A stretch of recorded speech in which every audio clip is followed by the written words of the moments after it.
네, 된 것 같습니다. 주님의 이름으로 여러분 한 분 한 분을 축복합니다.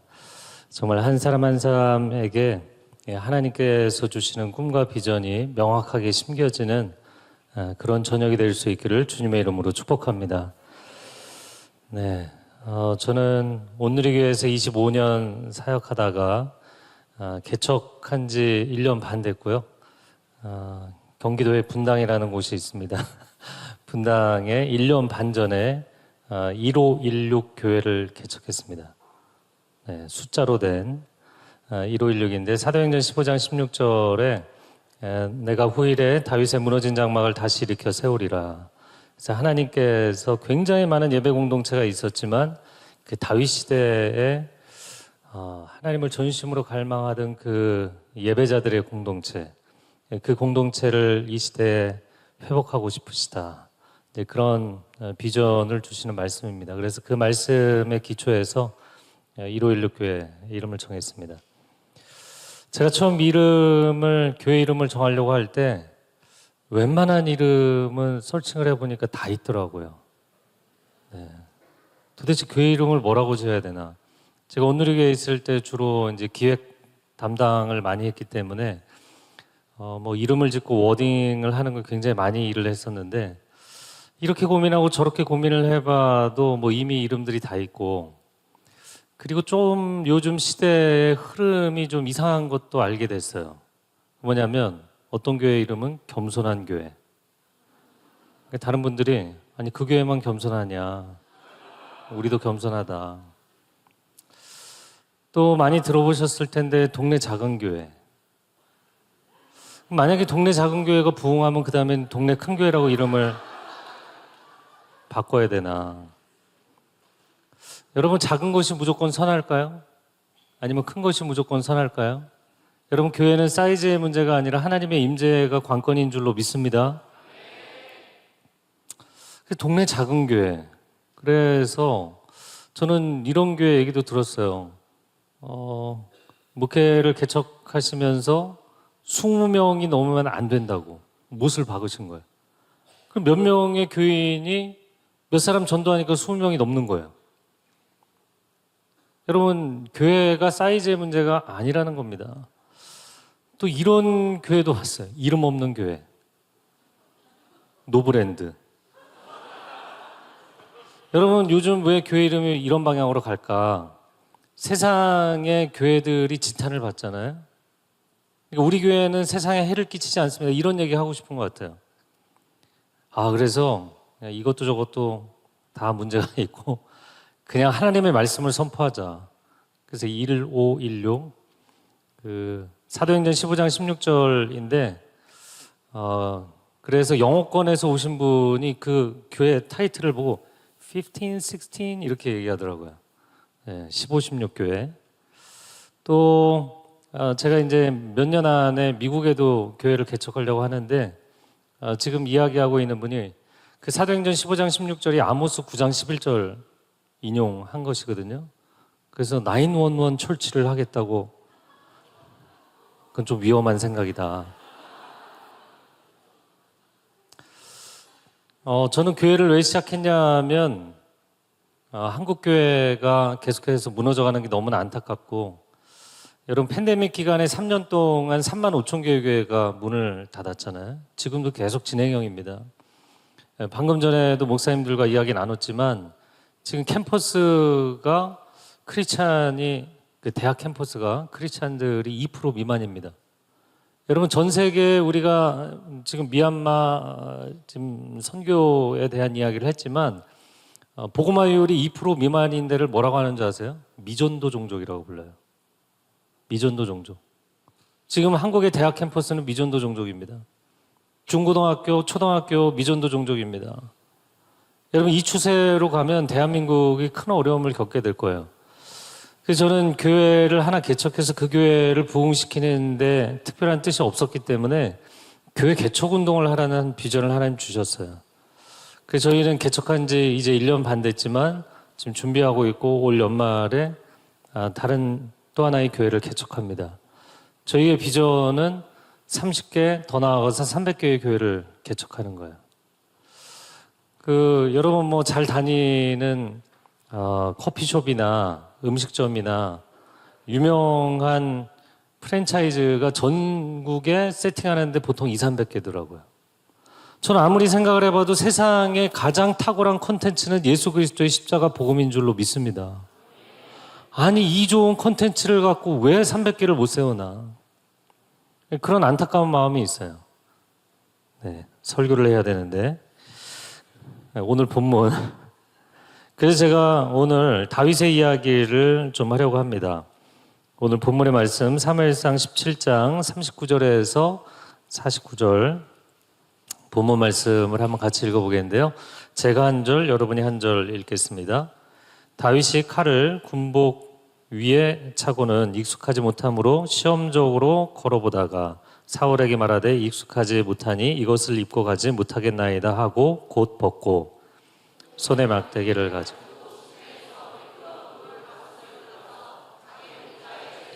곧 주머니에 넣고 손에 물매를 가지고 블레셋 사람에게로 나아가니라. 블레셋 사람이 방패든 사람을 앞세우고 다윗에게로 점점 가까이 나아가니라. 그 블레셋 사람이 둘러보다가 다윗을 보고 업신여기니 이는 그가 젊고 붉고 용모가 아름다움이라. 블레셋 사람이 다윗에게 이르되 내가 나를 괴로 여기고 막대기를 가지고 내게 나왔느냐 하고 그의 신들의 이름으로 다윗을 저주하고 그 블레셋 사람이 또 다윗에게 이르되 내게로 오라. 내가 내 살을 공중의 새들과 들짐승들에게 주리라 하는지라. 다윗이 블레셋 사람에게 이르되 너는 칼과 창과 단창으로 내게 나아오거니와 나는 만군의 여호와의 이름 곧 내가 모욕하는 이스라엘 군대의 하나님의 이름으로 내게 나아가노라. 오늘 여호와께서 너를 내 손에 넘기시리니 내가 너를 쳐서 내 목을 베고 블레셋 군대의 시체를 오늘 공중의 새와 땅의 들짐승에게 주어 온 땅으로 이스라엘에 하나님이 계신 줄 알게 하겠고 또 여호와의 구원하심이 칼과 창에 있지 아니함을 이 무리에게 알게 하리라. 전쟁은 여호와께 속한 것인즉 그가 너희를 우리 손에 넘기시리라. 다윗에게로 마주 가까이 올 때 다윗이 블레셋 사람을 향하여 빨리 달리며 함께 읽겠습니다. 손을 주머니에 넣어 돌을 가지고 물매로 던져 블레셋 사람의 이마를 치매 돌이 그의 이마에 박히니 땅에 엎드러지니라. 아멘. 이 다윗의 승리가 저와 여러분의 승리가 되기를 주님의 이름으로 축복합니다. 여러분, 다윗을 제가 개인적으로 좋아하는 것은 그는 400년 만에 이스라엘의 영적인 분위기를 완전히 뒤집어 놓은 사람이기 때문이에요. 여러분, 400년 만에 하나님이 일하시고 역사하시면 세상이 바뀔 수 있나요? 없나요? 바뀔 수 있어요. 근데 하나님이 역사하실 때 하나님의 동역자들을 부르시잖아요. 그런데 다윗을 보세요. 다윗의 출신, 다윗의 배경, 다윗의 면면을 보건대 아무도 주목하지 않는 시골 목동이었잖아요. 이런 사람이 세상을 뒤집어 놓을 수 있다면 여러분 한 사람 한 사람이 하나님께 부름받으면 세상을 바꿀 수 있어요, 없어요? 그 대답은 왜 좀 우울해요? 그 대답도 명쾌해야 되는 거죠. 나도 하나님이 놀랍게 쓰실 수 있다. 다윗과 골리앗 이야기는 누구나 아는 스토리입니다. 근데 다윗이 오늘 말씀에 보면 군복과 칼을 거절하고 물맷돌을 들었다. 왜냐하면 다윗이 누구예요? 다윗은 목동입니다. 내가 아무리 전쟁을 치른다 할지라도 내가 뭐 칼을 써본 적이 있는 게 아니잖아요. 그러니까 평상시에 내가 쓰던 도구를 가지고 전쟁에 나간 겁니다. 저는 여러분이 여러분의 강점과 기질과 은사로 전진하는 인생이 될 수 있기를 바랍니다. 왜냐하면 은사가 없는 사람이 없기 때문이에요. 저는 축구를 좋아해서 매주 지금 5학년이 한참 됐지만 매주 풋살을 합니다. 교육자들과. 할렐루야. 네, 훅자는 제가 골을 많이 넣는 이유가 교육자들이 제 앞에서 홍해가 갈라지듯이 갈라지는 거 아니냐 뭐 이렇게 얘기를 하지만 그렇지 않습니다. 저희가 치열하게 게임을 하는데 근데 제가 이제 경기를 하는 이유 중에 하나는 뭐냐 하면 볼을 다루는 것과 하나님의 일을 맡아서 하는 게 너무너무 유사하기 때문이에요. 내가 해결을 할 것이냐, 아니면 옆에 사람에게 도움을 구할 것이냐, 아니면 뒤로 한번 돌릴 것이냐, 네, 아니면 공간을 창출해서 만들어서 갈 것이냐. 너무너무 비슷해요. 그런데 제가 여러분에게 은사가 없는 사람이 없다는 이야기를 하고 싶은 거예요. 여러분 경기장에서 쟤는 우리 팀이 안 됐으면 좋겠는데, 저희 같은 경우에는 이제 매번 모일 때마다 가위바위보를 해서 새로 팀을 구성하거든요. 팀이 정해져 있는 게 아니라. 그러면은 이제 사람들이 이제 선호도에 따라서 선수를 한 사람씩 영입하는 거죠. 자, 그러나 제일 마지막에 영입된 선수라고 해서 너는 그냥 벤치에 앉아 있어 5대 4로 경기를 하면 유리해요, 불리해요? 절대적으로 불리합니다. 그래서 고린도전서 12장에 뭐라고 이야기를 하냐면 연약한 지체일수록 더 소중하다. 여러분 세상에 달란트 없는 사람이 없어요. 나는 아무것도 나서지 않고 아무것도 하지 않는데 그래도 교회 나와 앉아 있잖아요. 여러분 회중이 없이 예배가 가능해요? 아니요. 회중 예배잖아요. 이 퍼블릭 서비스라는 건 회중 예배거든요. 물론 개인 예배를 드릴 때야 뭐 개인 혼자 할 수 있지만 여러분 그래서 함께 예배 드리는 사람들이 있다는 게 굉장히 감사한 것입니다. 할렐루야. 네, 옆에 있는 분에게 고맙다 친구야. 진심으로 고맙다 친구야.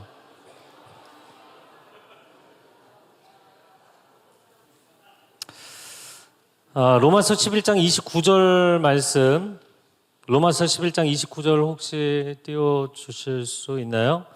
이 말씀 한번 같이 읽어보겠습니다. 시작. 하나님의 은사와 부르심에는 후회하심이 없느니라. 여러분에게 어떤 은사를 주셨다, 그것은 여러분을 향한 하나님의 콜링이라는 거예요.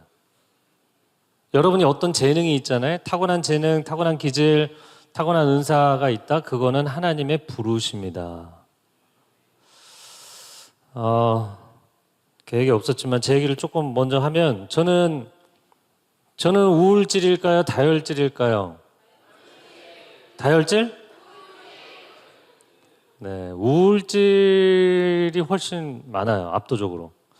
저는 제 인생을 소개할 때 이제 트리플 우울한 인생이다 이렇게 얘기하는데 네, 정말 우울기질이 영어로 멜랑콜리예요. 네, 우울기질로 태어나서 우울한 가정환경에서 우울한 어린 시절을 보냈거든요. 근데 우울기질들의 특징이 뭐냐면 완벽주의예요. 우울기질들은 그래서 이상적인 거를 추구합니다. 여러분 완벽주의가 뭔지 아세요? 본인이 완벽주의자다. 한번 손 들어보세요. 기질적으로. 손 들었어요. 이 완벽주의자들은 불행하게 돼 있어요. 왠지 아세요? 내가 오늘 열심히 공부해서 시험 100점 맞았어. 그러면 행복할까? 행복은 1초뿐이에요. 내일 시험에 또 100점 맞으려면 보장이 없기 때문에 미칠 것 같은 거예요. 이런 기질의 사람들이 우울기질이에요. 근데 우울기질은 그래서 사회적인 퍼포먼스가 좋은 사람들도 많지만 아예 아무것도 안 하는 사람도 있어요. 제가 그런 유형이었어요. 그래서 제가 그런 유형이었다고 얘기하면 사람들이 안 믿어주지만 하여튼 저는 그런 유형이었어요. 우울기질의 사람들은 모든 감각이 좀 예민한 편입니다. 저는 보는 거, 듣는 거 다 굉장히 예민한 편이에요. 그래서 선글라스를 항상 제 가방에도 지금 선글라스가 있고 차에도 있고 사무실에도 있고 집에도 있고 곳곳에 있어요. 한밤중에도 운전하다가 상대방 차 헤드라이트가 너무 밝으면 선글라스 끼고 운전해요. 그러니까 제가 초등학교 3학년 때 빛에 갑자기 나가면 너무 눈이 아픈데 친구들도 뭐 갑자기 눈이 아프잖아요. 그런데 저는 막 10분, 15분 계속 아픈 거예요. 그래서 안과를 갔더니 빛 알레르기래요. 어둠의 자식은 아닌데 빛 알레르기래. 제가 이제 캐나다 밴쿠버에서 한 만 4년 사역을 했는데요.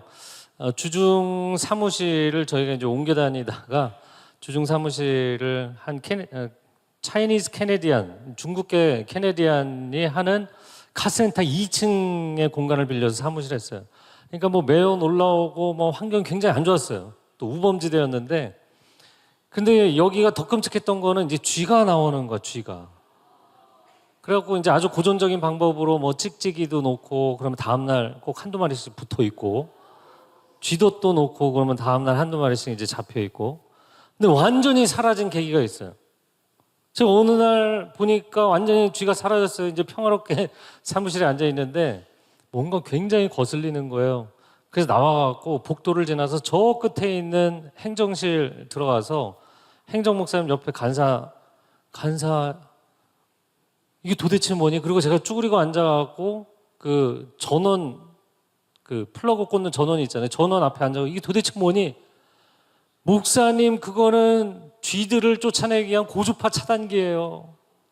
쥐들만 들을 수 있는 고주파 차단기 하이 프리퀀시가 전 들리는 거예요. 저 멀리서 내 방에서 피곤한 인생이죠. 여러분 이렇게 피곤한 인생으로 태어나서 저는 하루에 사람을 한 2시간 만나면 하루 쓸 에너지를 다 썼어요. 영화 리미틀리스라는 영화 보셨는지 모르겠는데 어떤 사람이 뭐 소설가인데 보신 분이 있나요? 어떤 특별한 약을 먹고 나니까 굉장히 관찰력과 사물을 파악하는 능력이 탁월해진 거예요. 근데 사실은 그렇게 에너지를 많이 쓰지 않은 건 사람이 빨리 번아웃이 오게 돼 있거든요. 그래서 저는 사람 한 번 만나고 오든 무슨 액티비티 활동 하나 하고 집에 들어오면 하루 종일 누워 있었어야 돼요. 에너지가 바닥이 나서. 그러던 사람입니다. 그래서 저는 도대체 하나님 저를 왜 이렇게 만드셨습니까? 이렇게 만드시려면 왜 저를 세상에 내보내셨습니까? 하나님 원망 많이 했어요. 그런데 지금은 원망하지 않아요. 저를 우울질로 만드신 하나님을 찬양합니다. 우울한 인생이 뭘 하나님을 찬양하겠나. 한 번은 어떤 어머님이 대학생 딸을 데리고 왔어요. 그리고는 이렇게 얘기하시는 거예요. 이 어머님은 목소리도 걸걸하고 기도를 많이 하신 분이에요, 보니까. 근데 우리 딸이 우울하답니다. 어떻게 크리스찬이 우울할 수 있습니까? 어머님, 저는 아예 우울하게 태어났습니다. 그럼 저는 크리스찬이 아닙니까? 여러분 우울할 수 있어요. 비 오는 날, 여러분 비 오는 날 우리가 보통 기압을 고기압이라고 해요? 저기압이라고 그래요? 저기압이 디프레션이 우울이에요. 감정이 이렇게 가라앉는 거예요. 비 오는 날은 사람이 좀 가라앉게 돼 있어요. 그래서 밖에 비가 오고 있는데 여러분은 이렇게 들떠 있다는 건 2배로 열심히 애를 쓰고 계시는 거죠. 사실은. 저는 햇빛 찬란한 날보다 비 오는 날이 너무너무 편안해요. 네. 제 감정 그 높이하고 무드하고 너무 비슷하기 때문에 편안해요. 여러분 이런 사람들은 살 가치가 없느냐? 여러분 가운데 우울기질은 도대체 나는 왜 이렇게 태어났지? 하나님 왜 나를 보내셨지? 아니요. 제가 우울한 인생이어서 저는 그 우울기질들이 완벽주의자가 많다고 그랬잖아요. 우울기질의 사람들이 예술가들이 많아요. 여러분 모든 게 낙천적인 사람이 예술하기 좋을까요? 하여튼 약간 멜랑콜리해야 예술을 하기가 좋거든요. 그래서 그런 뭐 세계적인 예술가, 세계적인 패션 디자이너들, 우울기질 완벽주의자들이 굉장히 많아요. 그래서 세계적인 작품을 많이 만들었지만 본인 인생은 불행했죠. 그러나 하나님을 만난 우울기질은 행복하게 그의 기질이 쓰임받는 줄로 믿습니다. 그래서 제가 뭐 하나에 꽂히면 막 깊이 생각해야 되거든요. 오래 묵상해야 되고, 오래 생각해야 되고, 반응해야 되고. 제가 두려움 너머의 삶이라는 책을 썼는데 디모데후서 1장 7절 말씀 2년 반 동안 묵상하고 썼어요. 딱 한 구절. 거기에 나오는 4가지 단어. 여러분 다혈질은 그런 거 못해요. 우울기질만 하는 거예요. 제가 가인 이야기라는 책을 썼는데 성경에 다 좋은 인물들만 쓰길래 제가 가인을 2년 동안 묵상하고 썼어요. 가인을 2년 동안 묵상했더니 내 마음도 너무너무 힘들어지더라고. 근데 우리의 내면의 절반은 아벨이고 절반은 가인이라는 거. 이걸 정직하게 봐야 신앙이 변하는 거거든요. 그 가인 이야기를 내가 우울기질이 아니면 이 책을 썼을까? 여러분 저는 25권 책을 번역하고 5권 썼어요. 하나님이 앞으로도 더 쓰게 하실 텐데 우울기질이 아니면 앉아서 그거 하지 않아요. 하나님이 나를 이렇게 만드신 이유가 있구나. 하나님이 너를 만드신 이유가 있구나. 하나님이 너를 그 모양으로 만드신 이유가 있구나. 왜 나를 이 모양으로 만드셨지? 제가 이게 전도사, 목사가 되고 나서도 여전히 고민이었어요. 여전히 고민이었다고요. 누가 저한테 안 좋은 평가하면 저는 막 쥐구멍이라도 들어가고 싶은 그런 뭐 자존감이 낮은 사람. 근데 다른 사람보다 유독 우울 기질이 자존감이 낮은 이유는 뭐냐면 완벽주의이기 때문에 조금이라도 어긋나면 자신감이 없는 거예요. 제가 그 전도사 때 어떤 선생님이 미치코 런던에서 넥타이를 하나 이렇게 사주셔서 너무너무 감사하게 그 넥타이를 애지중지하면서 맸거든요. 넥타이도 별로 없던 시절에 미치코 런던. 제가 특정 상표를 홍보하는 건 아니고요. 근데 약간 네오클래식이었어요. 약간 신고전이라고 해야 되나? 북고풍. 그런데 그 넥타이를 메고 왔는데 친구 목사님이 뭐 선배님도 아니고 담임 목사님도 아니고 친구 목사가 저한테 친구 전도사가 제발 그 넥타이 좀 하지 말라고 너무 꼴 보기 싫다고. 그러면은 나는 넥타이가 이거밖에 없는데 이걸 풀 수도 없고 그리고 넥타이를 안 할 수도 없고 그러면요 교회 복도를 지나가는데 한가운데를 지나가지 못하고 이 구석에서 이렇게 붙어가고 가는 거야. 얼마나 자존감이 낮으면. 도대체 하나님 나를 왜 이 모양인 사람을 세상에 보내셨습니까? 여러분 그러면 다혈질은 다 좋을까요? 다혈질들은 이제 보통 우리가 낙천적인 응원 단장형이다. 다혈질이라는 게 이제 피가 많다 이런 뜻이잖아요. 근데 원래 영어 단어 개념으로는 피가 끓는다 이거. 에너지 레벨이 높은 사람들. 근데 이런 사람들은 또 생각 없이 지르고 나서 후회를 많이 하잖아요. 그래서 나는 왜 이렇게 그냥 행동이 앞서고 말이 앞설까? 여러분 다혈질 한번 손들어 보세요. 다혈질. 네. 그러니까 우울질들은 이렇게 되는데 다혈질은 뭐 주저함 없이 다혈질. 네. 여러분 그래서 내가 태어난 기질 자체가 문제가 아닙니다. 물론 담즙질, 점액질 다 있는데 여러분 다시 한번 로마서 11장 29절 말씀 읽어보겠습니다. 보여주시면요. 하나님의 은사와 부르심에는 나를 세상에 보내신 걸 하나님이 후회하신다 안 하신다? 절대로 후회하지 않으신다. 네, 뭐 이 영상도 찍어서 올리나요? 네, 제가 뭐 사실 저희 가정 얘기를 다 할 수는 없는데 제가 우울한 성격, 뭐 기질적으로 우울한 기질을 타고난 것도 있지만 그래서 여러분 기질이 우울질이든 뭐 다혈질이든 점액질이든 담즙질이든 뭐 16가지 MBTI 어떤 유형이든 간에 그건 여러분의 잘못 아니에요. 하나님 그렇게 만드신 거예요. 누가 여러분한테 여러분 성격 갖고 뭐라 그러면 여러분이 좀 관리를 잘 못해갖고 성질이 더러워진 거는 회개해야 되지만 기본 타고난 기질은 하나님께 가서 따지라 그러세요. 내가 내 기질을 만든 게 아니잖아요. 그래서 팀 라헤이라는 미국의 굉장히 유명한 심리학자, 기독교 심리학자일 뿐만 아니라 일반 심리학에서도 아주 유명한 팀 라헤이라는 분이 성령과 기질이라는 책을 썼어요. 아주 고전적인 명저입니다. 근데 그 책에 서론에서 이야기하는 게 타고난 기질은 변하지 않는다. 그래서 저 같은 우울질이 갑자기 다혈질이 되고 담즙질이 되지 않아요. 그러나 중요한 건 뭐냐면 여러분의 기질이 성령님께 붙들림 받으기를 바랍니다. 할렐루야. 그러면 여러분의 기질에 장점이 쓰임을 받을 수 있어요. 이걸 알게 된 거예요. 이걸. 얼마나 감사한지. 제 얘기를 조금 더 하면 저는 왜 이렇게 우울한가? 색깔과 성격에 이게 유형이 있다고 그러잖아요. 그래서 뭐 빨간색 좋아하시는 분 한번 손 들어보세요. 빨간색. 과감하게. 빨간색 좋아하는 사람들은 이제 열정가들이라고 그러죠. 핑크색 좋아하시는 분 손 들어보세요. 저는 두 번째로 좋아하는 색깔 핑크색이에요. 형제도 괜찮아요. 좋아요. 네. 근데 이제 핑크색 좋아하는 사람은 원래는 빨간색을 좋아하는 사람인데 빨간색은 너무 공격적이기 때문에 조금 자기를 톤 다운해서 사랑스럽게 보이고 싶은 사람이다. 이게 이제 색깔 의미거든요.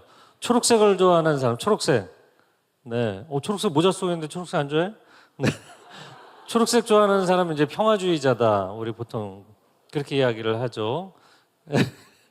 그리고 뭐 파란색 좋아하는 사람은 뭐 꿈이 있는 사람이다. 뭐 이렇게 보통 얘기하고, 보라색 좋아하는 사람 손 들어보세요. 오우, 할렐루야. 저 보라색 제일 좋아하는데, 보라색 좋아하는 사람들은 사이코다. 이렇게. 왜 사이코인 줄 아세요? 여러분, 보라색은 빨간색과 파란색을 섞은 거잖아요. 냉도 아니고 온도 아니고 정신분열색이에요. 아, 진짜예요. 그래서 21세기에 트렌드 컬러로, 패션의 그 메인 컬러로 자주 거론되는 게 보라색이에요. 그래서 21세기 보라색이 굉장히 뜨고 있는 겁니다. 그런데 보라색을 좋아하는, 저는 보라색을 좋아해요. 어렸을 때부터. 그 초록색은 뭐 보기만 하면 경계가 나고 보라색 너무너무 좋아했는데, 제가 그러니까 초록색 야채는 하나도 안 먹었어요. 예, 근데 보랏빛 그 핏기도는 고기 굉장히 좋아하고, 그리고 야채 중에서는 가지나물만 유독 먹었어요. 그 가지나물 또 이 식감이 이상하다 안 먹는 애들 있잖아요. 근데 색깔이 좋아갖고 저는 많이 먹었어요. 포도 너무 좋아했어요. 포도로 그냥 밥을 먹을 정도로 포도 너무 좋아했습니다. 근데 보라색을 좋아하는 사람들, 잠깐 아까도 얘기했지만, 예, 진짜예요. 이 색깔 좋아하는 사람들이 사이코가 많고, 우울 기질이 많고, 과소비 성향, 예, 완벽주의, 이상주의, 아티스트가 많다. 이렇게 얘기하는 게 이제 보라색입니다. 좀 왜 이렇게 제가 보라색을 좋아할까 몰랐는데 나중에 알게 된 거예요. 제가 엄마 뱃속에 있을 때 두 번이나 정말 심각하게 죽을 위기를 겪었더라고요. 제가 태어나 보니까 저희 아버지가 너무 친구들을 좋아하시고 술을 좋아하셔갖고 쓰러지셨어요. 몇 년을 누워 계셨어요. 사람들이 제가 어린 시절에 정말 힘들고 어렵게 살았다 그러면 아무도 안 믿어줘. 너무너무 유복하게 잘 컸을 거라고 생각해요. 그런데 제가 초등학교 3학년 때까지 물, 밥, 김치 외에는 먹어본 기억이 없고, 저희 어머님이 저희 삼형제를 고아원에 버리지 않기 위해서 물건을 파시면서 정말 최선을 다하셨죠. 네. 그때 그 시절을 생각해 보면 그냥 내 존재를 끝내고 싶었어요. 늘 마음 가운데 어린아이가 존재를 여기서 그만 끝내고 싶은 거예요. 세상이 다 마음에 안 들고. 여러분, 이걸 이제 부적응감이라고 그러는데, 어느 자리에 가도 나랑 이렇게 핏하게 딱 맞는다는 느낌이 없는 거예요. 제가 자꾸 영어 단어를 써서 죄송합니다. 제가 영문과 전공인데, 하여튼 간에 부적응감이 너무 심한 거예요. 불안감과 불안정감이 너무너무 심한 거예요. 그래서 제가 학교에서 제일 싫어하는 시간이 뭐냐면, 한 사람씩 나와서 자기 장래희망 이야기하기. 그럼 장래희망 이야기라고 하면 그때 뭐 프로야구 한참 시작해서 뭐 프로야구 선수 되겠다, 뭐 과학자 되겠다, 어떤 애는 내가 볼 때 말도 안 되는 자기가 대통령이 되겠다, 뭐. 그러면 나름대로 얘기가 있잖아요. 그런데 저는 그 시간에 곤욕스러운 게 뭐냐면, 내가 되고 싶은 게 없기 때문에 매번 뭔가를 만들어내야 되는 거예요. 그리고 나가서 이 거짓말을 해야 되는 게 너무 힘든 거예요. 그럼 왜 되고 싶은 게 없느냐? 여러분, 되고 싶은 거는 살고 싶은 게 있어야 되고 싶은 게 생기는 거잖아요. 근데 나는 살고 싶지 않았거든. 단 한 번도 살고 싶었던 적이 없거든. 그러니까 되고 싶은 게 없는 거지. 되고 싶은 거를 얘기하는 거는, 그거는 정말 행복한 애들이나 하는 이야기지. 제가 그래서 하여튼 그 불안한 마음, 그 불행한 마음이 계속해서 누적되다 보니까 중학생 때는 좀 문제가 심각했어요. 집도 자주 뛰쳐나가고, 반에 있는 친구를 너무 많이 패갖고 그냥 치료비도 다 찢어져갖고 막 치료비를 물어주고, 사고를 많이 치고 늘 죽음에 대한 묵상을 했어요. 그만 끝내고 싶다. 그만 끝내고 싶다. 이게 소아 우울증이 너무너무 심했던 거예요. 근데 그때는 몸도 안 좋아서 제가 머리끝부터 발끝까지 온통 종합병원이었습니다. 여러분 가운데 몸이 유독 많이 아프고 안 좋은 사람들이 있을 거예요. 저는 저희 어머님이 워낙에 약골이시기도 했고, 의사가 저희 어머님 20대 때 당신은 40대를 넘기기 어렵다 이렇게 얘기했어요. 그 정도로 몸이 약하신 분이었어요. 저희 어머님은 그래도 하나님 은혜로 60대 초반까지 살다가 가셨는데 상당히 일찍 가신 거잖아요. 근데 그 약골인 어머니의 끝물로 태어났기 때문에 큰형이 제일 건강하고 그 다음 전 완전 비리비리 태어난 거예요. 게다가 엄마 뱃속에서 2번이나 죽을 뻔하고, 그러니까 애가 우울하죠, 건강도 안 좋죠, 영 쓸모없는 인간이 태어난 거예요.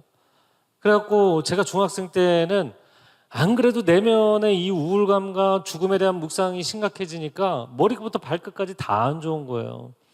두통, 안구통, 편두통에 비염에, 이 비염이 이런 갈색이 아니라 여러분이 앉아있는 그 장의자 그 갈색, 이게 한 2배 정도 진한 갈색에 콧물이 하루 종일 나오는 거예요. 그러니 애가 바보이고 영양 공급도 잘 안 돼 있는 애가 하루 종일 멍 때리고 있는 거지. 그래서 공부도 못했어요. 책도 못 읽었어요. 제대로 인간구실을 못했다고요. 그리고 이 식도염에, 식도경련에, 위염에, 위경련에 허리가 안 좋아서 허리가 너무너무 아플 때는 학교를 못 갔어요. 방바닥을 기어다니면서 허리가 너무 아프니까, 여러분 그거 아세요? 예전에 누가 그런 농담 하던데, 여러분 요즘 분들이 아놀드 슈왈제네거 영화 배우를 아는지 모르겠지만 터미네이터 원조, 그분은 근육이 너무 많아서 세수하기가 힘들다고 그러는데, 저 허리가 나가서 세수를 할 수가 없는 거예요. 이거를 5도도 굽히기가 힘든 거예요. 그리고 무릎을 구부리려면 무릎이 또 아픈 거예요. 그래서 허리가 너무 아파갖고 방바닥을 기어다닌 적도 있어요. 학교를 못 가고. 그러다가 어느 날에는 정말 방문을 막 손톱으로 긁으면서 막 하나님을 저주했어요. 도대체 이런 인간을 왜 세상에 내보냈느냐. 게다가 양쪽 무릎은 어땠냐면, 중학교 2학년 때 양측 슬개골 연골 연화증. 슬개골이라는 게 뭐냐면 이 뚜껑뼈 있잖아요. 뚜껑뼈 아래에 이 본뼈하고 사이에 부딪히지 않도록 연골이 있단 말이에요. 그 연골이 닳았어. 10대가. 그럼 어떻게 살라는 거예요? 어떻게 살아야 되겠어요? 완전히 불량품이 태어난 거잖아요. 그래서 도대체 이런 인생을 왜 하나님이 세상에 내보내셨는가? 그런데 어느 날, 제가 이런 캠프입니다. 이런 캠프인데, 저는 여름 캠프, 겨울 캠프 늘 참석했지만 그때뿐이었거든요. 여러분의 삶의 자리로 들어가면 삶의 자리는 하나도 변한 게 없잖아요. 그리고 나라는 인간도 하나도 변한 게 없잖아요. 3일이면 은혜 다 까먹잖아요. 제가 무슨 사탄의 속성인 것 같이 얘기하는 그게 아니고, 은혜 3일 만에 까먹는다 그러거든요. 그래서 매 캠프를 다녀와도 변화가 없었어요. 늘 제자리였다고요. 근데 중3 겨울 올라가는 그 겨울 캠프에 무릎 꿇고 기도하는데 정말 하나님 내 손을 잡아주신다는 느낌을 받았어요. 그리고 저희 그 담당 전사님이 그 성경책을 선물로 주셨는데, 그 성경책이 그 당시에 쉽게 번역돼서 나온 현대인의 성경이라고 있었어요. 근데 그 책을 주시면서 저한테 반년 만에 읽어봐라 그러시는 거예요. 저는 그게 머리가 안 좋으니까 조건부인 줄 알았어요. 이거 반년 만에 읽어야 되나 보다. 그래서 집에 와서 하루에 낮에 1시간, 2시간씩 성경을 읽고, 그리고 그 성경 중에 이제 궁금한 게 있으면 저녁에 동네 상가 2층에 있는 예배당에 가서 그 옛날 싸구려 카시오식에 불빛 비춰가면서, 하나님 이 구절이 이해가 안 됩니다. 저에게 가르쳐 주세요. 그렇게 기도하면서 6개월을 지냈어요. 제가 6개월 만에 성경 못 읽고 7개월 만에 읽었어요. 할렐루야. 그런데 놀랍게 하나님의 말씀이 여기 쌓여가더라고요. 다 이해도 안 돼요. 여러분, 레위기가 이해가 됩니까? 예언서가 이해가 됩니까? 족보가 이해됩니까? 족보 빨리 읽으면 거의 방언이 나올 수준이잖아요. 예언서 아무것도 이해 안 돼요. 역사적인 배경이 있어야 이해를 하죠. 그런데 그 성경들을 다 읽고 그냥 읽었어요. 그런데 에베소서 1장 2절, 하나님 우리 아버지와 주 예수 그리스도로부터 너희에게 은혜와 평강이 있을지어다. 제가 책상에 앉아 성경을 읽고 있는데 평강이라는 단어가 파도처럼 밀려오는 거예요. 파도처럼. 왜냐하면 내가 엄마 뱃속에 있을 때 2번이나 죽을 뻔했고, 나는 태어날 때부터 넌 존재할 가치가 없어. 끊임없이 나 자신에게 내 주변에 일어나는 상황과 사건들이 끊임없이 너는 존재할 가치가 없어. 그 얘기를 들으며 살아왔거든요. 단 한 번도 내 마음에 평안해 본 적이 없거든요. 늘 불안했거든요. 그런데 놀라운 샬롬이, 에이레네죠. 헬라어로는 하나님의 평강이 하늘로부터 내게 임하는데 파도가 치는 거예요. 할렐루야. 부산 앞바다 파도가 치는 것처럼. 그러더니 이 파도가 점점 더 커지더니 해일처럼 나를 완전히 덮는 거예요. 할렐루야. 그리고는 속에서 막 뜨거운 눈물이 나오는데 내 속에 있던 모든 더러운 구정물들이 다 쏟아져 나온 거예요.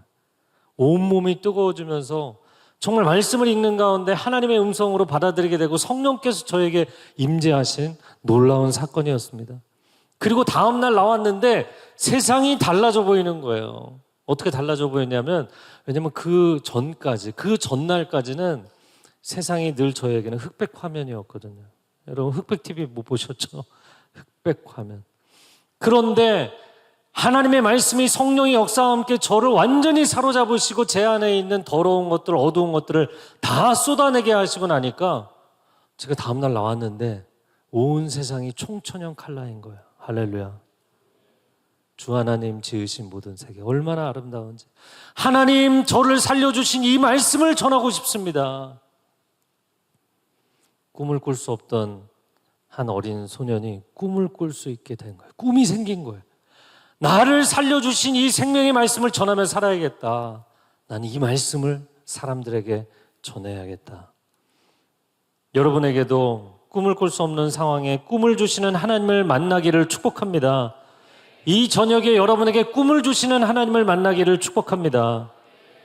제가 오랫동안 청년 사역을 했었어요. 그래서 청년들하고 전국을 다니면서 아우니치하고 전도여행을 다녔는데, 한 번은 전주의 한 외곽에 있는 지역의 이제 교회와 저희가 연합해서 청소년 캠프를 했어요.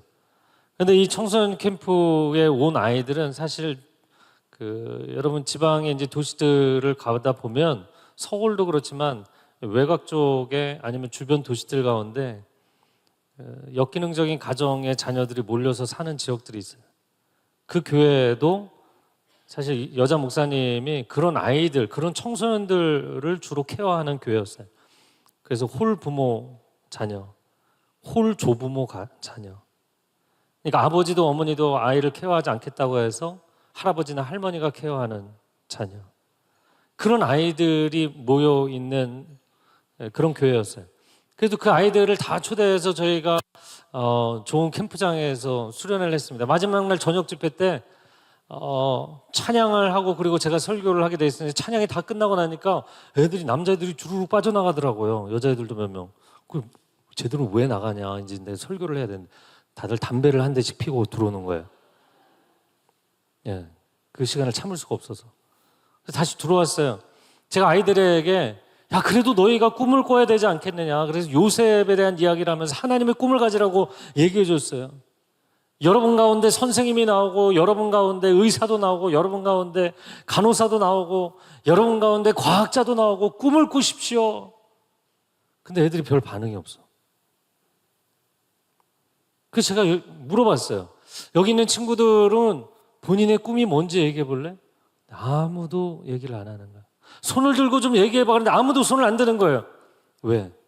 꿈이 없으니까. 그런데 맨 뒤에 밀짚 모자를 쓰고 수건을 두르고 있는 한 학생이 손을 딱 들더라고. 오, 너무 반가워갖고 얘기해 보라고. 꿈이 뭐냐고 그래. 그랬더니 충격적인 얘기를 했어요. 농협 직원이요. 자기가 사는 세계에서는 농협 직원이 최고인 거예요. 농협 직원에게 잘 보이려고 동네 할아버지 할머니도 다 고개 숙이거든. 농협 직원이야. 제가 아우니치를 많이 다니면서 땅끝 해남마을 아시나요? 땅끝 해남마을에서 배를 타고 한참 들어가면 노하도라는 섬이 있어요. 노하도라는 섬에 저희가 이제 정기적으로 아우니치를 갔는데, 한 번은 낮에 이제 청소년들만 모아놓고 청소년들에게 또 꿈 이야기를 했어요. 여러분, 꿈을 가져야 됩니다. 그래야만 결국에는 꿈을 가진 사람이 꿈을 이뤄내는 것입니다. 꼭 꿈을 가지십시오. 그리고 한 사람씩 돌아가면서 꿈을 얘기해봐라. 그런데 다들 꿈이 뭔지 아세요? 노아도에 있는 그때 만난 친구들이 얘기하는 이 섬을 탈출하는 거예요. 그게 꿈인가요? 일단 이 섬을 탈출하고 싶다. 지긋지긋하다. 왜냐하면 섬에서의 삶이라는 게 본인들이 볼 때는 비전도 없고 미래도 없고 소망도 없고 역기능적인 가정들도 너무 많고, 근데 중학교 2학년짜리 남학생이 저는 꿈이 있습니다 그러는 거예요.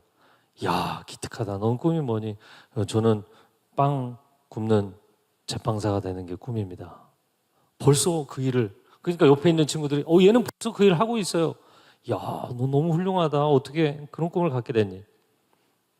저희 아버지는 배를 타시는데요, 한번 나가시면 몇 년씩 돌아오질 않으셔서, 사실 저희 집은 방치가 돼 있고 어머님은 암이 재발한 거예요. 어머니의 수술비를 얘가 모아야 되는 거예요. 자기는 돈을 벌어야 되는 거예요. 중학교 2학년짜리. 이걸 꿈이라고 얘기할 수 있나? 여러분, 꿈을 꿀 수 없는 상황에 처해 있는 사람들, 하나님 도대체 내 인생의 상황을, 내 가정의 상황을, 꿈을 꿀 수 있는 상황을 주고 좀 꿈을 꾸라고 해야 되지 않습니까? 그런데 오늘 본문에 그런 사람이 하나 나오잖아요. 다윗. 여러분, 다윗이 꿈을 꿀 수 있었어요? 위로 형이 7명이 있었습니다. 아버지의 양떼를 치는데 기라성 같은 형님들 다 놔두고 10대 청소년, 여러분 여기서 10대 손 들어보세요. 10대. 10대 거의 없어요? 저 뒤에 있어요. 대표. 할렐루야. 박수 한번 쳐주세요.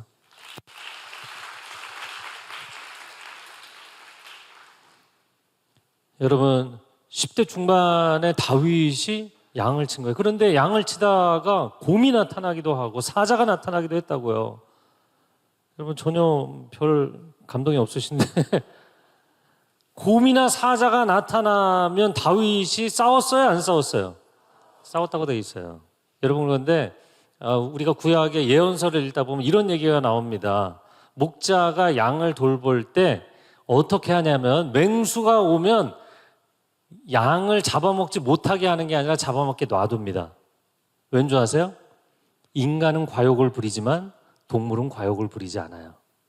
한 마리 먹으면 오랫동안 오지 않아요. 무슨 얘기인지 알겠어요? 그래서 양을 치는 목동들, 사꾼이죠. 페이를 받고 일을 하는 사람이거나 자기 양떼가 아닌데 일을 하는 사람들은 주인에게 맹수가 와서 잡아먹은 겁니다. 제가 바베큐에서 먹은 게 아닙니다. 이거를 증명하기 위해서 잡혀 먹힌 그 양의 귀나 다리, 뼈를 갖다 주면 그걸로 증명이 된다, 이렇게 돼 있어요. 그런데 다윗이 어떻게 해요? 목숨을 걸고 싸웁니다. 이게 좀 표현이 좀 그런데 도르나이. 얘가 좀 정상이 아니에요. 얘가 좀 도르나이예요.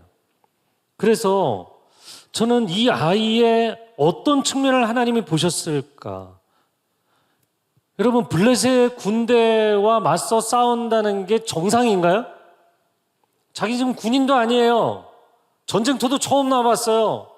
칼을 들고 가는 것도 아니에요. 물맷돌 하나 들고 뭘 하겠다고 나갑니까? 얘가 정상이에요? 아니면 도르나이예요? 도르나이. 우리나라 문화에서는 이렇게 과도한 열정을 가진 사람들 적응하기 힘듭니다. 우리나라 문화는 눈치 문화잖아요. 그래서 공부에 대한 과도한 열정이 있는 애들이 수업 다 끝나고 선생님 가려고 그러는데, 선생님 지난주에 숙제 내주셨는데요. 저걸 어떻게 묻나. 그런 애들 있잖아요. 그러면 공공의 적이 되는 거잖아요. 다윗이 그런 유형이에요. 여러분, 일하다가 회사에서 퇴근할 시간 좀 다 됐는데, 팀장님, 제가 좋은 아이디어가 생각났습니다. 다 모여 회의하자. 저녁 시키고 야근하고. 그럼 걔가 공공의 적이 되는 거예요. 여러분, 다윗 같은 캐릭터가 한국 사회에서 적응하기 쉬울 것 같으세요? 쉽지 않습니다. 여러분, 한국 교회가 매우 어렵잖아요. 제가 어제도 저희 교육자들로 그런 회의했어요. 나는 사실 정상이 아니다. 왜냐면 한국 교회가 지금 마이너스 성장을 한 지 31년째입니다, 올해가. 단 한 계단도 반등하지 못하고 계속 주저앉은 지 31년이에요. 그러면 원 제너레이션, 30년 한 세대가 무너진 거예요. 북미에 있는 한인 교회들, 한인 디아스포라 교회도 한 단계도 반등하지 못하고 무너진 지 지금 딱 올해가 11년째예요. 원 디케이드, 10년을 디케이드라고 하거든요. 10년이 무너진 거예요. 여러분, 이걸 반등시키기가 쉽냐고요. 근데 저는 이거를 인정하기가 어려운 거예요. 왜? 하나님은 살아계시니까. 하나님은 살아계시니까. 여담이지만 딴 얘기를 좀 하면 저는 이제 기독교 변증에 관심이 있고, 거짓말이 세상을 사로잡고 거짓말이 사람들의 영혼을 사로잡고 있는 게 너무너무 억울한 거예요. 그래서 어떻게 하면 하나님을 안 믿는 사람들, 부정하는 사람들이 하나님을 믿을 수 있게 할까? 그래서 저는 최근에 무신론자 굉장히 많이 만납니다. 근데 10여 년 전까지는 청년들, 대학생들, 한 5년 전에는 중고생, 최근에는 제가 초등학교 5학년 무신론자. 초등학교 5학년이 뭘 안다고 무신론일까요? 여러분, 자기 가르치는 선생님이 너무나 확고하게 얘기를 하는 거죠. 부모가 너무 확고하게 이야기를 하는 거죠. 근데 저는 제가 이렇게 얘기하면 당신 무슨 그런 확신을 갖고 그렇게 얘기하느냐, 너무 장담하는 거 아니야, 이렇게 얘기하는데, 저는 정말 무신론자들 만나서 성경으로 얘기하는 게 아니라 합리적으로 일반 과학 이론으로 이야기합니다. 그리고 99% 그 자리에서 무신론 포기합니다. 무신론을 포기하고, 물론 그렇다고 해서 갑자기 신앙을 받아들이진 않아요. 그러나 적어도 당신이 무신론을 선택하는 건 잘못이다. 그리고 정말 하나님이 계시다면 당신의 인생과 life after death, 죽음 이후의 세계가 더 심각한 문제이기 때문에 진지하게 3년은 고민해보자. 3년은 예배 나왔으면 좋겠다. 3년은 성경 읽어봤으면 좋겠다. 이렇게 권면해요. 여러분, 저는 이 시대가 반기독교적인 시대가 되고 무신론적인 시대가 되었다고 해서 다 넘겨줄 필요가 없다고 생각해요. 절대로 속지 마십시오. 전 여러분이 조금만 관심 가지면 기독교 변증에 관한 아주 기본적인 서적 한두 권만 읽어도 저는 여러분이 충분히 답변할 수 있어요. 그래서 한 카이스트에서 공과대학 다니는 청년이 교회를 다니다가 이제 교회를 안 다니는 거예요. 교회는 자기가 창조론에 대해서 의문을 제기하면 받아주지 않는다는 거예요. 그래서 이 친구를 한번 만나보자고 해서 만났어요. 2시간을 얘기했어요. 제가 직접 번역한 책은 아니지만 제가 이제 그 추천사를 쓴 책인데, 신을 죽이려는 사람들이라는 책이 있어요. 존 레녹스라는 사람입니다. 여러분이 잘 아는 리처드 도킨스, 신무신론자, 영국의 무신론의 기수 들어보셨나요? 리처드 도킨스? 이기적 유전자 쓴 사람. 여러분, 그런데 리처드 도킨스의 책을 읽고 수많은 청년들과 대학생들이 무신론을 선택하고 하나님의 신앙을 저버립니다. 그런데 아세요? 본격적인 무신론자들 가운데서 리처드 도킨스는 이단자로 여겨지는 사람이에요. 논리적 근거가 빈약한 사람으로 여겨진다고요. 일반 과학계에서 그냥 파퓰러하게 사람들에게 인기를 얻기 위해서 책을 쓰는 사람으로 여겨지는 게 리처드 도킨스예요. 근데 그 리처드 도킨스의 책을 읽고 사람들이 속고 있다는 게 너무나 억울한 거예요. 일천한 이론을 가지고. 제가 흥분해서 오늘 대본에 없는 얘기 계속하고 있어요. 근데 그 리처드 도킨스와 BBC에서 대담을 한 거예요. 유신론자, 무신론자 논쟁으로. 거기에 나간 사람이 존 레녹스예요. 그리고 존 레녹스가 신을 죽이려는 사람들이라는 책에서 처음부터 끝까지 성경 이야기가 아니라 최신 과학 이론으로 다 반증합니다. 전부 최신 과학 이론이에요. 여러분 읽어보세요. 상당 분량이 이해가 안 될 거예요. 그래도 괜찮아요. 저도 인문계열이기 때문에 책을 번역을 많이 했지만 그 책은 전문적인 내용이라 이해가 안 되는 부분도 있더라고요. 그런데 굉장히 놀랍게 설득력이 있는 내용들이 상당히 많습니다. 그래서 공개적인 토론을 하는데 존 레녹스가 훨씬 압도적이에요. 라비 제커라이어스라는 그 기독교 변증가도 미국과 영국과 유럽의 수많은 대학들을 다니면서 유신론자, 무신론자 논쟁을 했는데 단 한 번도 진 적이 없어요. 기독교 변증을 해서. 여러분이 조금만 논리를 무장하면 무신론이 논리적 근거가 빈약한 정도가 아니라 없습니다. 제가 이제 딴 얘기로 넘어갔는데, 네. 왜 논리적 근거가 없냐면 쉽게 얘기하면 이런 거예요. 여러분 우물 안에 개구리 아시죠? 자, 우물 안에 개구리 우물 밖에 나가본 적이 있어 없어요? 자, 우물 밖에 인간은 존재하지 않는다라고 우물 안에 개구리가 이야기하면 그게 옳아요, 틀려요? 틀리죠. 아니면 적어도 그렇게 말할 자격이 없죠. 인간은 3차원의 시공간 세계에 살고 있잖아요. 신존재라는 것은 이 3차원을 초월한 존재잖아요. 그 초월의 세계에 인간이 가본 적이 없는데 거기 신이 존재한다 하지 않는다를 얘기할 수 있어요, 없어요? 그래서 무신론이야말로 강력한 믿음입니다. 그 세계를 가보지도 않고 그 세계가 뭐가 없다고 주장을 하니까 놀라운 믿음을 갖고 있는 거예요.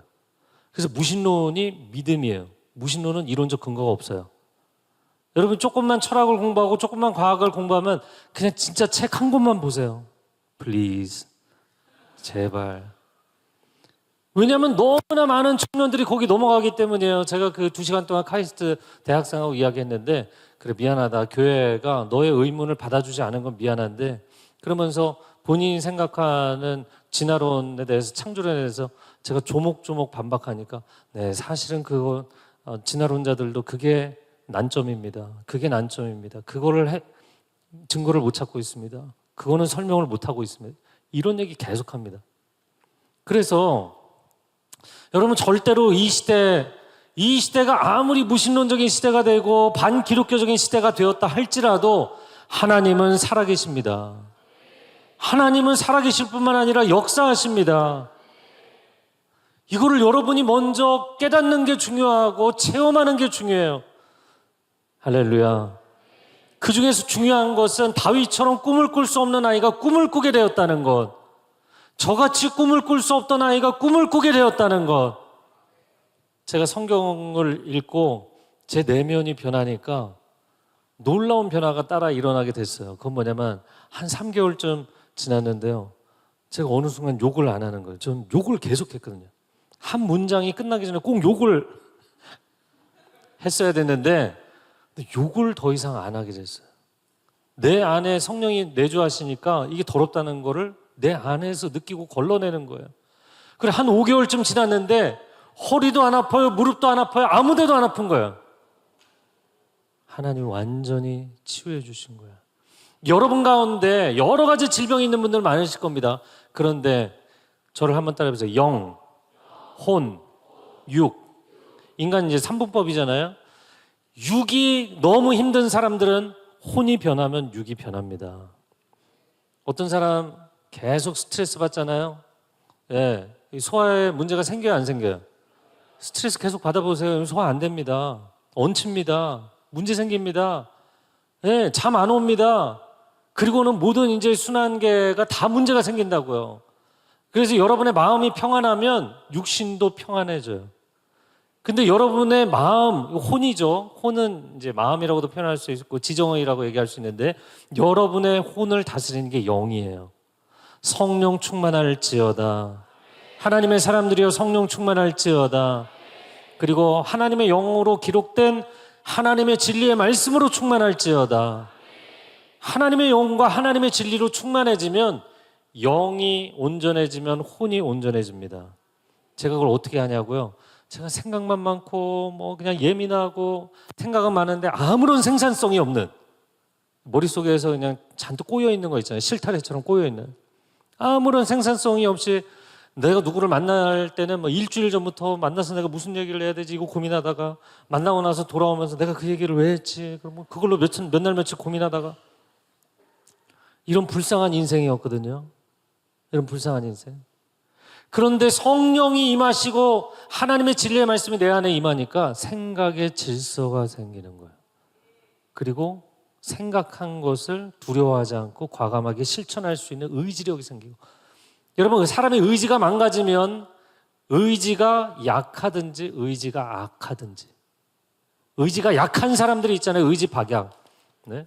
의지 박약의 사람들도 고민이지만 의지가 요즘은 악한 사람들도 문제거든요. 사이코패스, 소시오패스적인 성향 사람들. 여러분, 성령 임하시고 하나님 진리의 말씀이 임하면 생각의 질서가 생기고 의지의 거룩이 생기고 감정의 평안이 임합니다. 할렐루야. 영이 건강해지고 혼이 건강해지면 그 다음에 육이 건강해지는 거예요. 할렐루야.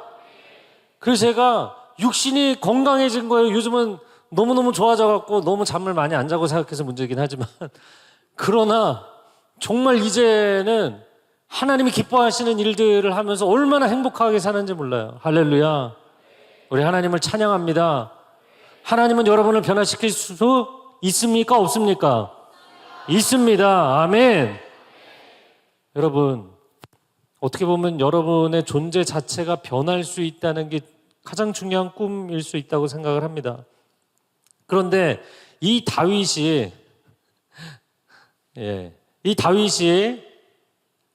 하나님의 영광에 미친 사람이었거든요.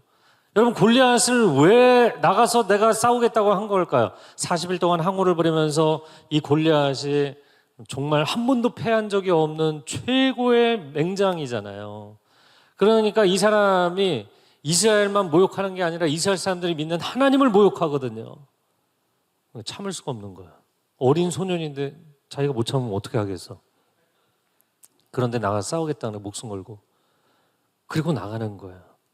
저는 여러분이 여러분 자신의 어떤 일신상의 목적과 유익과 영광을 위해서 자기 이미지를 위해서 나 쿨한 인생 되고 싶은데 나 멋진 인생 되고 싶은데 이런 거 말고요. 하나님의 영광을 위해서 미친 사람들이 나와야 돼요. 저는 제가 중3 때 제 인생을 완전히 쓰레기통에 넣는 순간에 하나님이 너 그 인생 놔주지 않을래? 하나님 어차피 저는 버리려고 했는데 하나님 쓰시고 싶으면 리사이클링 하나님 원하시는 대로 쓰십시오. 그렇잖아요. 저는 너무 감사한 게 제 인생을 완전히 포기한 상태에서 하나님이 가져가셨기 때문에 뭘 시키시든 다 하겠습니다. 하나님 원하시는 것이 무엇이든지 하겠습니다. 그리고는 정말 열심히 공부하게 됐어요. 공부머리가 없는 제가 하나님의 은혜로 하나님 정말 암기 과목은 이해가 돼야 외워지는 거 아니겠어요? 분량이 많아지면 이해가 안 되면 이거 다 머릿속에 들어가지가 않잖아요. 그런데 다 이해가 안 되는데도 한자도 모르는데도 하나님이 어떻게 그걸 머릿속에 밀어넣어 주셨는지. 할렐루야. 제가 대학을 4년 장학생으로 갔습니다. 하나님의 기적이고 정말 하나님의 은혜로 책을 25권을 번역을 했잖아요. 이 기적입니다. 여러분, 하나님이 여러분을 바꾸실 수 있어요, 없어요? 있어요. 다윗이 하나님의 영광에 미친 사람이에요. 저는 제가 중학생 때 하나님 만나고 나서 하나님의 영광을 위하여 책상에 항상 써붙였어요. 다윗이 골리앗 앞에 나갈 때 내가 하나님의 영광을 위해서 목숨 걸고 나아가리라. 저는 여러분 가운데 여러분의 분야에서 이게 그냥 내가 돈 벌기 위해서 내가 그냥 어떻게 내 일신상의 커리어를 위해서 어쩔 수 없이 그래 나도 사회생활을 해야 되니까 이런 거 말고요. 저는 여러분 가운데 목동 다윗처럼 자기가 하는 일이 사명이 될 수 있기를 바랍니다. 사명자가 되셔야 돼요. 그래서 여자는 약하지만 엄마는 강하다. 왜? 엄마가 되는 순간 이 핏덩어리 아이를 내가 살려내야 돼. 이 사명이에요. 그래서 여자는 약하지만 엄마는 강해지는 거예요. 여러분, 소방관들이 일반인보다 불을 안 두려워할까요? 아니요. 불이 얼마나 무서운지를 알기 때문에 전문가의 두려움이 더 큰 거예요. 그런데도 소방관들이 불 속으로 뛰어드는 이유가 뭐예요? 사람의 생명을 살려야 되는 사명감 때문에. 여러분이 공부를 하면서 왜 내일 시험을 잘 못 볼까 봐 걱정해요? 내일 프로젝트 내가 프리젠테이션 해야 되는데 잘 못할까 봐 두려워해요? 다 자기 일이기 때문이에요. 자기 일이기 때문에. 하나님의 일이 되잖아요. 걱정하지 않아요. 저를 사람들이 좀 이상하게 볼지 모르지만 제가 개척교회 하고 나서 부목사일 때보다 개척교회 담임 목사 하시니까 훨씬 부담감이 크지 않으십니까? 훨씬 일정이 바쁘지 않으십니까? 아니요. 전 똑같아요. 제가 파트 전도사 시작한 그날과 다르지 않아요. 왜냐하면 저는 이미 제가 중학생 때 하나님 인격적으로 만났을 때 제 인생을 하나님께 드렸어요. 그리고 제가 파트일 때든 부교육자일 때든 담임 목사일 때든 변함없이 저는 그냥 하나님이 원하시면 다 드립니다. 제가 25권의 책을 번역했다고 그랬잖아요. 근데 하나님 놀랍게도 번역료가 나오는 날을 알고 계시더라고요. 그리고는 번역료가 나올 쯤 되면 제 마음에 막 감동을 주세요. 야, 이거는 선교지 그 선교사님 어려운데 드리면 좋겠다. 이거는 너희 부서의 선생님이 지금 학비를 못 내고 있는데 그 선생님 도와주면 좋겠다. 이거는 너 아우니치 팀 지금 회비 못 내고 있는 세션이 있는데 너가 도와주면 좋겠다. 25권 중에 20권 번역료를 홀라당 다 가져가셨어요. 저는 11조를 하나님 앞에 드릴 때마다 기도합니다. 하나님 10 전체를 하나님 주셨으니 원하시면 언제든지 다 드리겠습니다. 말씀만 하십시오. 제가 10분의 1을 드리는 것은 10 전체가 하나님의 것이라는 고백입니다. 원하시면 언제든지 얘기하십시오. 다 드리겠습니다. 그럼 하나님이 다 가져가실까요? 거의 다 가져가시더라고요. 그런데 살 수 있게 해주시는데 그런데 그리고 나서요. 제가 어느 날 새벽 기도 때 무릎을 꿇고 기도를 하고 있는데 설교 끝나고 이제 새벽 기도 끝나고 혼자 개인 기도를 하고 있는데 하늘 위에서 글자가 눈처럼 내리는 거예요. 저는 제가 책을 쓸 줄 몰랐어요. 근데 하나님께서 너가 앞으로 쓸 책 제목과 목차다. 받아쓰기를 했어요. 하나님 저에게 책 제목을 주시고 책 목차들을 주셨어요. 저는 앞으로도 계속 책을 쓸 겁니다.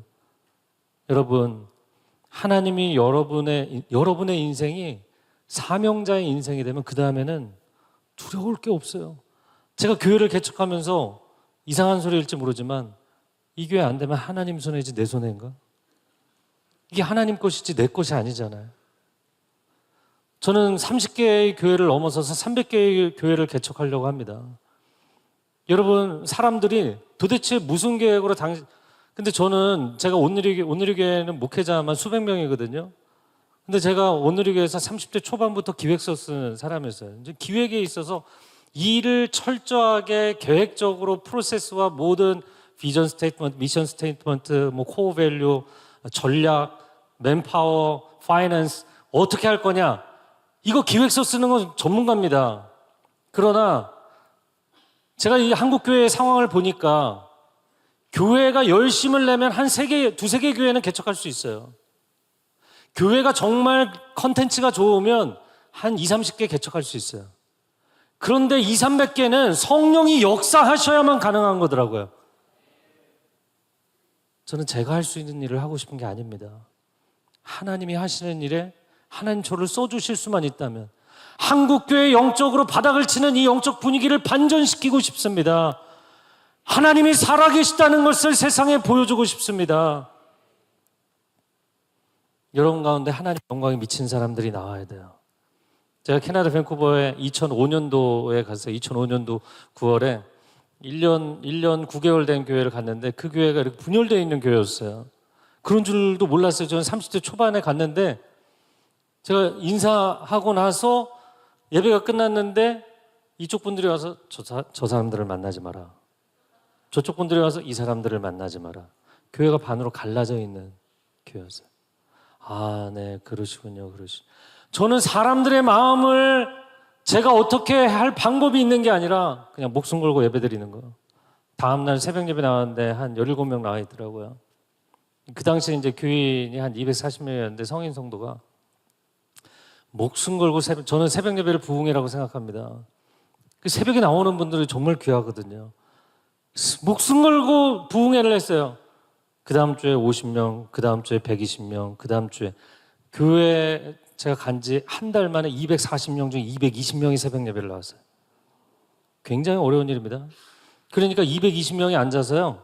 서로 말씀의 은혜를 받는 게 아니라 야, 네가 어떻게 새벽 예배를 정말 하나님은 살아계시다. 야, 기적이다, 기적. 그런데 그 한 달 동안 사람들이 하나님의 음성을 듣고 예언과 방언과 은사가 막 쏟아지기 시작하는데요.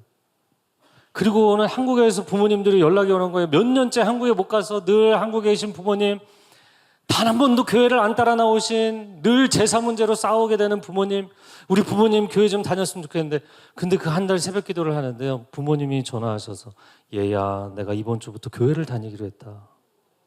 응답이 되는 거예요. 응답이. 그냥 캐나다에서 기도를 했을 뿐인데 교회가 기도에 불이 붙으니까 성령의 강력한 역사가 나타나고, 청년들이 자기 방에 있는데 성전으로 나아가라고. 청년들은 제가 따로 콜링을 안 했는데 청년들이 새벽 기도를 나오기 시작하는 거예요. 여러분, 그런데 또 한 가지 놀라운 게 뭔지 아세요? 그 한 달 동안 저희 교인들 1년치 차 사고가 다 나더라고요. 하나님이 일하시면, 우리가 이제 하나님 여전히 지금도 일하십니다 이런 찬양하잖아요. God is still working. 하나님이 여전히 일하시죠. 그런데 하나님이 우리 가운데 역사하시는 기름 부으심의 역사가 나타나기 시작하면 사탄도 갑자기 급해지는 거예요. 얘들 다 자고 있던 애들인데 얘들이 깨서 기도를 하기 시작하네. 안 되겠는 거예요. 막아야 되겠는 거예요. 야, 그냥 평소에 하던 대로 해. 왜 그렇게 새벽부터 교회를 나가고 그래? 그리고 막 자소가 어마어마하게 나는 거야. 제가 밴쿠버에서 있었던 이야기를 다 드릴 수는 없지만 하나님께서 그 교회 가운데 놀랍도록 기름을 부어주셔서 2년이 넘어가면서 밴쿠버에서 1000명이 넘는 교회가 됐어요. 그리고 저희 교회의 부흥을 위해서 제가 애를 쓴 게 아니라 하나님 이 도시가 변하게 해주십시오. 제가 그 도시에 들어갔는데 목회자들이 저한테 그러더라고요. 밴쿠버는 목회자들의 무덤입니다. 그럼 목회자들 여기 오면 어떻게 된다는 거예요? 죽는다는 거예요. 죽는다는 거예요. 그게 제 마음에 오기가 생기더라고요. 하나님, 내가 죽으면 여기서 그리스도 안에서 부활할 줄로 믿습니다. 목숨 걸고 교회 연합사역, 부흥사역했어요.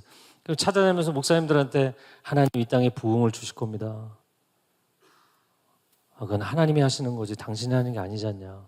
압니다. 하나님이 하십니다. 그러나 하나님은 준비된 사람을 통해서 하실 것입니다. 하나님은 지금도 살아 역사하십니다.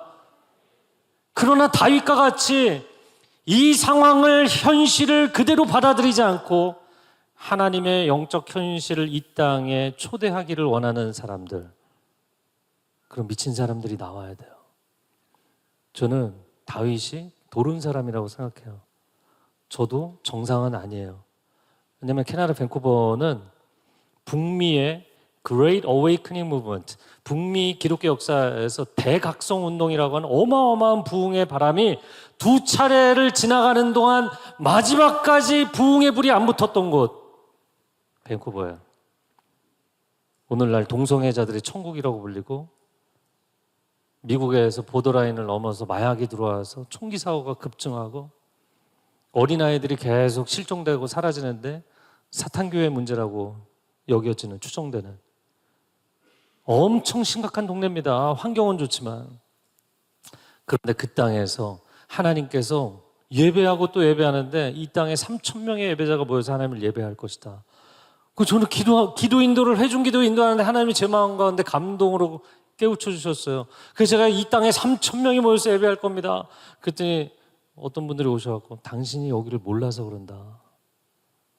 여기는 사람들 모이지 않는다. 교회 연합 모임에도 500명? 많이 모여야 1000명도 안 모여. 한국에서 최고 좋은 목사님 모시고 와도 안 모인다. 기대감이 없다. 한인들이 최대 많이 모인 게 조수미 씨가 엘리자베스 시어터 시내에 있는 극장에서 2,700명 모인 게 최고 많이 모인 거래요. 근데 하나님이 저한테는 3,000명을 얘기하셨잖아요. 이게 불가능한 숫자죠. 네, 긴 이야기지만 결국에 하나님이 저의 순교의 고백을 받으신 이후에 그거를 이루어 주셨는데, 첫날 3,000명이 컨벤션장에 들어오는데요, 안내 집사님들이 그 사람들을 보면서 눈물을 흘리는 거예요. 하나님은 살아계시구나.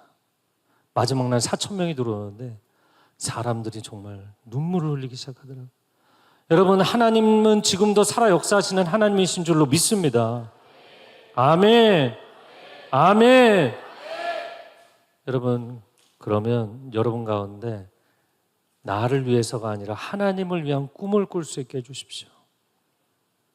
저를 한번 따라해주세요. 하나님의 영광을 위한 꿈을 꿀 수 있게 해주십시오. 그리고 또 한 가지 부탁드리고 싶은 것은 정말 그 꿈이 현실이 되기 위해서 열심히, 부단히, 열심히 노력해 주세요. 여러분 각자에게 주신 은사가 있어요. 그 은사를 소홀하게 생각하지 말고 최선을 다해 주세요. 제가 대학생 때 번역 시작했거든요. 저 과외하면은 그 옛날에도 한두 번 과외하고 50만 원씩 받았거든요. 그러면 내가 과외하는 게 속 편하지 번역은 한 단어 한 단어 한 문장 한 문장 이게 제가 첫 번째 책 번역한 게 두란노 신앙인물 시리즈 D.L. 무디인데 도대체 두란노는 뭘 보고 저한테 그 책을 맡겼는지 900페이지짜리 책이었어요. 그 책을 번역하는데 거의 1년 가까이 걸렸어요. 내가 다시는 이 짓을 안 하리라 생각했지만 저의 마음 가운데는 내가 나의 즐거움을 위해 사는 게 아니라 정말 하나님을 나타내는 일을 하면서 사는 게 저의 소망이기 때문에 쉽게 돈 벌고 싶지 않았어요. 번역을 하고 또 번역을 하고. 여러분 그러니까 나중에 한 권의 책을 집중해서 번역하면 2주면 번역할 수 있어요. 근데 지금은 저는 굉장히 숙련된 번역자가 됐거든요. 요즘은 번역을 잘 안 하지만 전 여러분에게 세상에서도 1만 법칙이란 1만 시간의 법칙 얘기하잖아요. 다윗이 물맷돌을 던져서 맞췄는데 눈 질끈 감고 던졌는데 성령의 바람이 불어갖고 골리앗의 이마에 박혔어요? 다윗의 실력으로 한 겁니다. 다윗이 하나님에 대한 믿음만 있었던 것이 아니라 그 빈들에서 아무도 보지 않는 곳에서 1000번, 10,000번 물맷돌 연습을 한 거예요. 왜? 자기 양무리를 지키기 위해서. 내 양도 아니고 아버지의 양인데 그 아버지는 나를 버린 사람인데 여러분이 맡은 일, 사장님이 제대로 대우도 안 해주고 일터 환경도 별로 안 좋고 내가 다니는 학교도 마음에 안 들고 여러분 그렇게 생각하십니까? 다윗의 상황을 생각해 보세요. 그냥 아버지의 약물이 맹수들이 와서 물어가든 말든 상관없는 상황이거든요. 그런데 목숨을 걸잖아요. 하나님은 그걸 보시는 거예요. 자기가 맡은 일에 최선을 다하는 사람, 하나도 허투루게 하지 않고 한 영혼도 포기할 수 없는 사람. 그래서 그 한 사람을 들어서 쓰신 것입니다. 여러분 하나님의 영광을 위하여, 하나님의 영광을 위하여 사세요. 하나님은 살아계십니다. 그리고 여러분이 하나님의 살아계심을 꼭 체험하시기를 바랍니다. 그리고 다 설명할 수 없어도 너는 무신론자일지 몰라도 나는 하나님이 살아계시다는 걸 부정할 수 없다. 담대하게 얘기하세요. 담대하게 얘기하세요. 괜찮아요. 할렐루야. 얘기를 더 하고 싶지만 기차를 타야 되기 때문에 여러분 저는 전도도 열정이 있어야 된다고 생각하는데 여러분이 화장품 하나 써보고 친구야 이거 너무 좋아 너무 잘 받아 이런 거 어떻게 만들었는지 아니면은 그 안에 어떤 요소가 다 들어가 있는지 정확하게 알고 얘기해요? 아니면 모르고 얘기해요? 그래도 얼마나 자신 있게 얘기해? 여러분이 신학적으로 성경적으로 교리적으로 모든 것을 다 알아야 전도할 줄 아세요? 아닙니다. 여러분이 만난 하나님, 여러분이 체험한 하나님, 두려워하지 마세요. 여러분 가족이 안 믿고 친구들이 안 믿고 학교에서 여러분만 믿고 있어도 두려워하지 마세요. 내가 살아계신 하나님을 체험했으면 다윗처럼 상황을 받아들이는 게 아니라 하나님을 받아들이는 사람들이 나오면 그 한 사람을 통해 400년의 역사를 뒤집으시는 하나님이 31년째 무너져 있는 한국교회를 뒤집으실 수 있는 줄로 믿습니다. 그리고 여러분 가운데 많은 신학생들 나오기를 저는 간절히 바랍니다. 지금 한국의 신학교들이 문 닫을 지경이에요. 여러분 앞으로는 교회가 줄어들고 교인들이 떠나는 게 문제가 아니라 여러분을 이끌어줄 목사들이 없어질 거예요.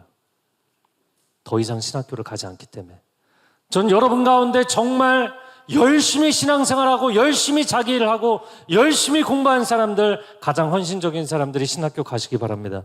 그리고 한국교회를 살려주시기 바랍니다. 이 시간 함께 기도하겠습니다.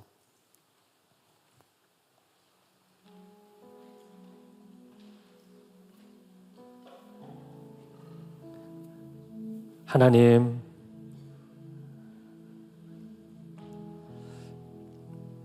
내 인생의 연약함을 강건케 해달라고, 내 인생의 필요를 채워달라고 하나님께 기도할 때가 많았습니다. 그러나 이 저녁에 나를 위한 기도가 아니라 하나님을 위한, 하나님의 영광을 위한 삶으로 헌신되기를 원합니다.